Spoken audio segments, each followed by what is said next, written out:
کړی دی د کابلي زوی دی نوم یې دی او ټول دا څومره کسان چې لګېدلي دي که نه دا ټول د کابلي زوی ویشتلي ولې دې خو ولاړو خبرې کولې او هغه پې جوپر کولاو کړی دی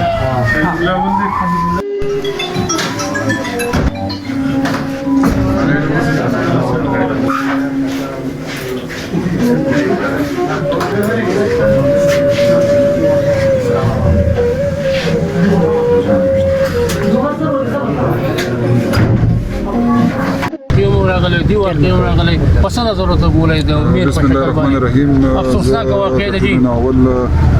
د ډي پی او صاحب دلته چې موجود کوم ډاکټران دي هغه شکریا دا کوم په ټیم باندې ټول موجود چونکه تاسو پته ده د روزي میاشتې د صبر میاشتې د امتحان میاشتې په دې کې الله پاک مسلمانان د دې لپاره د صبر میاشته شیطانان تړل شي خو تاسو کوم ګورې زموږ د سوات علاقه چې دا په دې بدقسمتي زموږ د چې مونږ په بازار کې ګورو روزانه زموږ شرونه د معمولی شر نه دا تاسو ګورئ پنځه مړی وشو د زخمیان بل تاسو وکتل سلور مړی وشو دا زموږ د خپل ځان د لاسه لکه زه دا خبره کوم زه په خپل هغه زه ته تلم بل دې علاقو باندې ګرځیدلم یو درجه دا په یو هفته کې نه کتل کېږي یو کور دلته یو کور 1 کیلومتر لري دی نو موږ په خپل پکاتو د روزي میاشته په صبر استقامت نه کار وړو او دا زموږ د سواد د زموږ بدقسمتي ده چې پوره صوبه کې دا وګور کوم په دې علاقې کې په دې روزي کې دا زما خیال چې ولا 70 سمړي په دې وجو شو چې بیا په چاکو یا په چاړه یا په معمولی شر باندې دا صبر میاشته په کار چې صبر نه کار ولو او زه خپل ډاکټرانو ته سلام پېښ کوم چې هغه وسه خپل تر مو پېشنټ ډاکټر ته ټول ډاکټران موجود دي ډي پی او صاحب فرست ټایم باندې راغله او موجود په هغه علاقه کې اپریشن سٹارټ دی چې د نور څه کاروي ونشي نو زه دوتم خراجي تحسین پېښ کوم او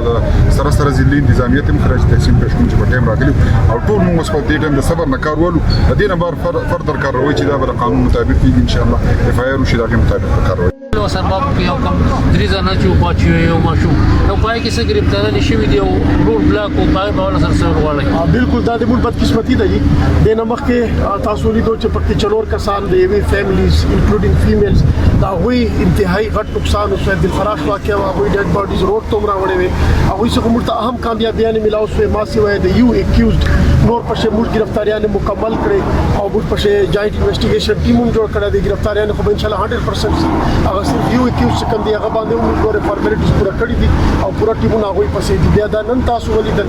دا بیا رمضان اخیری اشره ده په دې سي د دوه پارټیز دومره وړه خبره چې دا لارې ما دا کوټ دا تولې ور کړې دی په دې لارې باندې بدا نزي او د دواړو فیملیز طرف تاسو ګوره یو سایډ نه 3 ډیډ باډیز پرتی دي انکلودینګ 1 فیمیل بل سایډ نو 2 ډیډ باډیز پرتی دي دا د موږ عالمیه ده